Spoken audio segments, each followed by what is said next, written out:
Thank you for taking the time to watch this episode of Life Support. If you enjoy the content, we would ask that you like it, hit subscribe, and share it with your friends. I am so glad you've joined us on Life Support. What we do on this program is we tell stories about Christ and how he redeems people's lives, how he's at work in the world around us. And we've got a great guest for you today. His name is Matthew Barnett. He's the founder of the Dream Center, and he's going to tell us all about that. Matthew, thank you so much for joining us. I appreciate it very much. It's so great to be with you. Thank you. Now, you're in California, which I will forgive you for, because we're in Minnesota recording this, and so God can work anywhere. But yes. Tell me about the Dream Center. What is it? How did you get this idea and so forth? Yeah, well, I've been in Los Angeles for 30 years, and it's kind of it's God's greatest audible in my life, so to speak. I mean, I came here at 20 years of age, and my father pastors a very large church, Tommy Barnett in Phoenix, Arizona, was approached one day by some men in LA saying, look, there's a building that's getting ready to go under. There's maybe a dozen people left in the church, and we don't want to sell the buildings or to go to the banks. Can you preserve it? And my dad just kind of on a whim said, well, oh, yes, I'll figure something out. I mean, not even really felt necessarily called to it, but just kind of wanted to help. And so he saw the building. It was right in the middle of one of the biggest gang-infested areas in the country, right here in downtown LA. We got MS-13 gangs coming through here, tons of violence in the community. And so my dad was trying to sell a bunch of pastors to say, hey, would you take over the building and help me pastor? And they seemed excited when my dad told them that the church is on Sunset Boulevard, but Sunset starts in one of the worst neighborhoods and ends up in all the nice places in LA. And so when they saw, gang members, drinking 40s on the steps of the church, every one of them said, I don't feel led of the Holy Spirit to come and pastor. So I was 20 years of age, and my dad says, son, I can't find anybody. Could you just help me for 3 months until I can find a real pastor? He goes, just tread water and just, I'll figure something out. Here's 10 sermons that you can copy of mine. Like you can preach until you, and so 3 months has turned into 6 months. And now I've been here for 30 years in LA, and we're still looking for the real pastor, and so maybe you'll find on the show, but one day I was driving, what we started to do was one day I just took a prayer walk around the city of LA, and God spoke to me and he said, I want you to die to your dream of being a success and live to the dream of being a blessing. Use whatever I have, whatever I've given you, and just use it with joy. So I moved my little desk on the sidewalk and started giving away food to all the mamas in the neighborhood with my 5 bags of groceries that I purchased, and put a little jar of candy on the on the desk for the little kids to come by and pick it up. And now we're in this major Queen of Angels hospital, but that was kind of the beginning. And then we had one house, we started taking in people that had drug problems, and I lived with them and helped them get their lives back together. And we just started using whatever we had at that first location. And then, of course, the craziest story of all is when I was 22, driving down the Hollywood freeway and seeing this big old hospital for sale. And it was right after the earthquakes and riots in around 96. And the Catholic Church owned it. They were going to sell it for $16 million to Paramount Studios to turn into a movie set, because it was vacant for 8 years.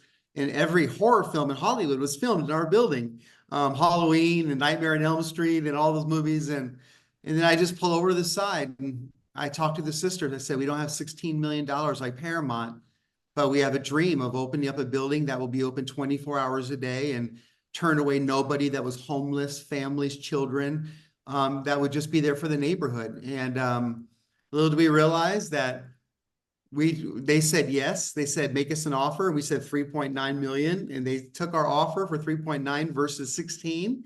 And then we had to raise money for 18 months with only $50,000 of yearly offerings that came in. We took the craziest risk. We sent out the cry through the city, and miracles started to happen. We were able to at least buy the building in 18 months. And now this 410,000 square foot hospital on the Hollywood freeway, one of the most coveted land in all of LA, is used to house 700 people a day. They're being taken care of free of charge, families, people with addiction, and just all kinds of needs that are being met. Wow, that's an amazing story. How much staff do you have? What does that look like? We have 95 paid staff, and we have probably 250 volunteers a day that come in Wow. to serve. We do about 1,200 hot meals a day. They're being served on site for anybody to come and get meals during the day. And then food trucks that go all the way out that we distribute a lot of USDA food that we get that is provided for weekly groceries to 10,000 people a week just on the mobile trucks. It doesn't sound like you need a pastor. You need a CEO like you are, because that's a big operation to over. It really is. It's one of those things we've been living on faith for 30 years. It's crazy. It's wild, the roller coaster we've been on through economies. In Los Angeles, the price of everything has gone so high. You can't even believe it. Like you buy like a Big Mac and a Coke, it's $14. You know what I mean? So it's like the rising cost of everything has really kind of put us in a position where everyone keeps thinking that we're not going to make it. And matter of fact, somebody recently offered $200 million to buy our building because everyone keeps thinking that we're not going to make it. We're not going to make it. But God honors his word that when you help the poor and the needy, when you lend to God, and he will repay all that you give. And so we have just seen God show up in crazy ways where we've needed a miracle by Friday and it showed up. And so it's been a very challenging. A lot of people are saying, well, there's needs in other cities. Why don't you move out of LA? It's not really friendly always to faith-based organizations. They're not, we have great relationships, but they're not going to necessarily put money into what you do. It's all non-government funded, and even the grants that were offered to us, would take Jesus out of the equation. So we've turned down probably 70 to 80 million dollars of grants that would stop us from talking about the Lord. So it's been a faith roller coaster, but it's been I wouldn't have it any other way. Matthew Barnett is my guest. He's the founder of the Dream Center. He's in Los Angeles. And Matthew, when you're talking to Christians about what you're doing, when you're talking to church leaders, what biblical basis do you talk to them about? Like, this is what we need to be doing as believers in our communities for the people I minister to. Yeah, what I try to do is just to encourage them, because everyone's not going to be exactly like the Dream Center. This was kind of born in a very specific, specialized way. But what we really try to tell them is you have an unbelievable resource in your local church. You have hundreds or even thousands or dozens, it doesn't matter, but you have an army and a base of people that can really do something on a Sunday morning. And just to get them started on taking on one great need in their community, or one great battle. Every need's different. You might not need as much housing as we need here in LA, but maybe you have poverty issues and food related issues. So we just try to get people excited and motivated to just go in the direction of serving and not overcomplicate it, and not sit around in too many meetings so long to where you pick away the fabric of enthusiasm that gets the train rolling, and realize that you get the best plan that you have together, but then you just go, and then you learn, and you adapt, and you figure it out along the way. And that's how everything has really been born at the Dream Center. I was at a fundraising thing this weekend for an organization that's not as important as the Dream Center, or as good, but another organization. And, they stood up and said, listen, money isn't the issue here, because God has all the money. Evangelicals in America control trillions of dollars. Money isn't the issue. It's the heart. It's the treasure in our hearts, right? And you must see it all the time, God just opening up hard hearts that you thought, wow, that person's like being moved by God to become part of what we're doing. And you must see miracles in that regard of God just saying, I want you to help. I want you to help. I want you to help. And that has to be amazingly rewarding.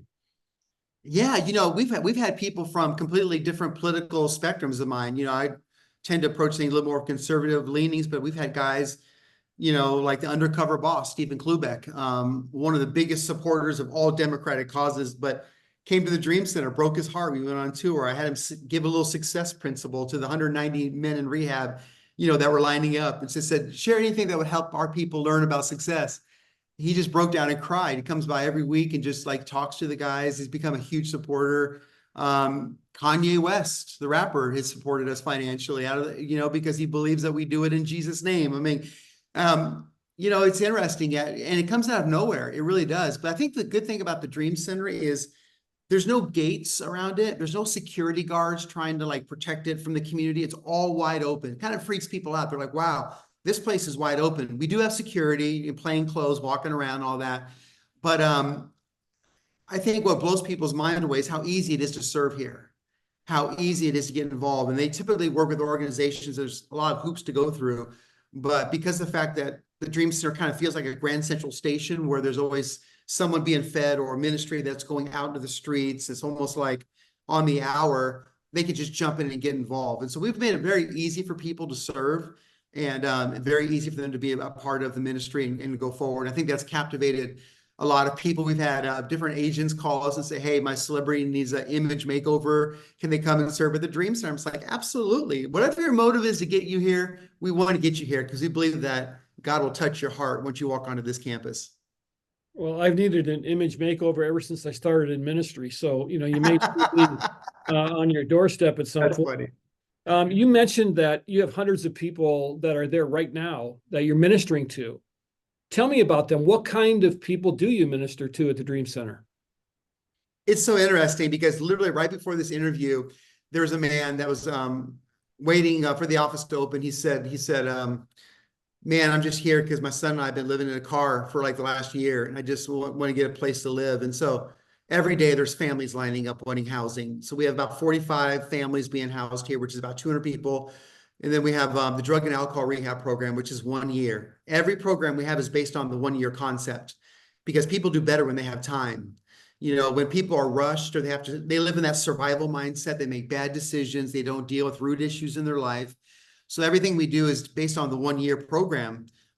We call it the luxury of time. So you have people at drug and alcohol rehab, you have families that are homeless, you have veterans, a 45-bed facility for homeless male and female veterans, emergency center for domestic violence and women, human trafficking emergency shelter for the police that can bring girls here when they come in. But, and all these things have happened over like 30 years. You take on one thing, you do it as best as you can, and then it usually opens up the door to another. And before long, you're like gradually picking at all these needs. Then you get great people that surround you to be able to help you meet those needs. So we also have a place for foster care intervention where we work with social services. We have 80 kids that live here that once they become emancipated at 18 years of age, which becomes a legal adult emancipated, really they've never aged past their 4th or 5th placement, but they come here and we give them a sense of family to rebuild their lives. And so most of all the vision that we have here really comes from just being out in the streets and seeing the need. I mean, there's so much vision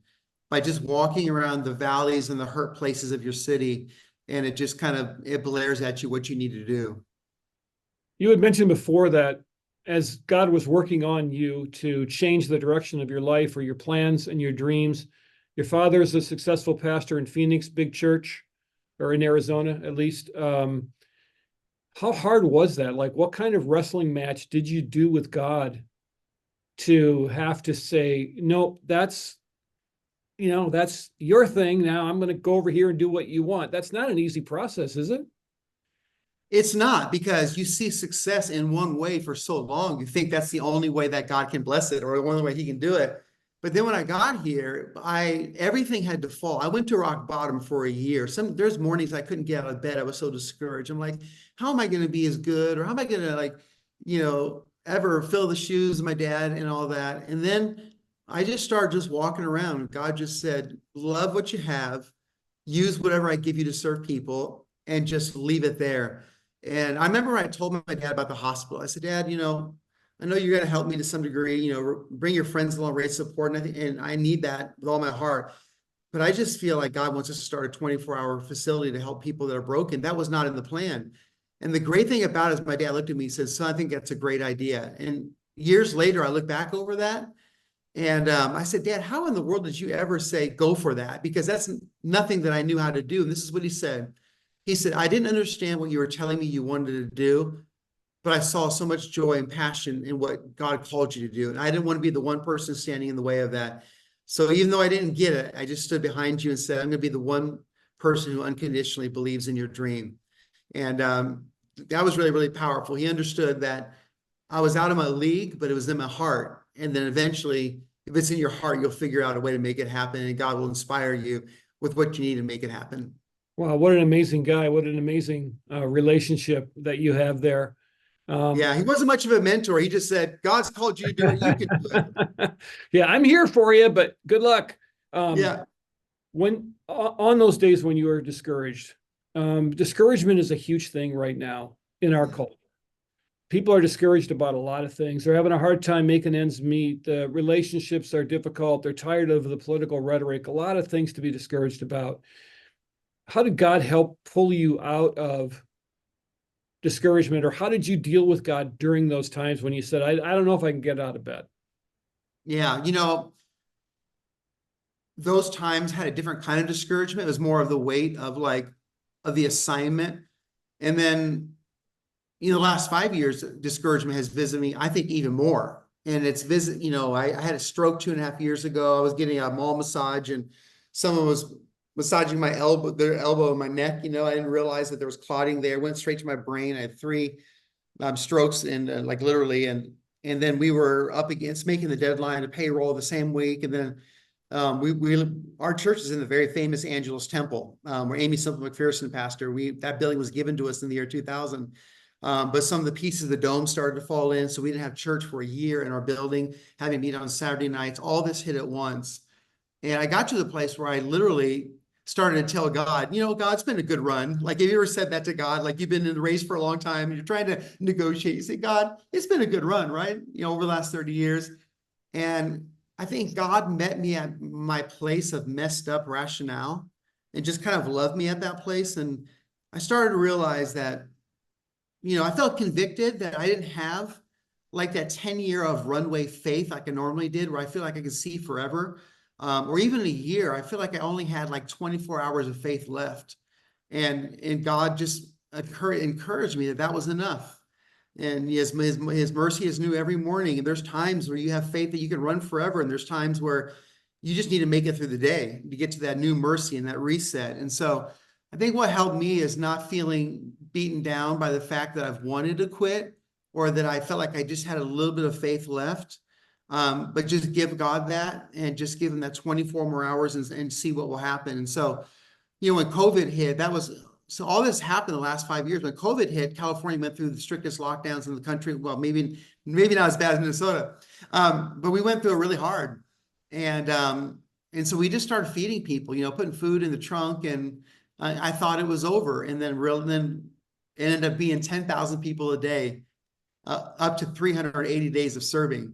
And so during those 380 days, I already decided to quit. Like, in my mind, I was quitting, and yet we were doing all this. It's amazing what you can do when you've quit, and how Yeah, many that's things you right. can accomplish when you've already given up in your mind. So I've always learned that wanting to quit is a sign of success, because it means that you have something to quit.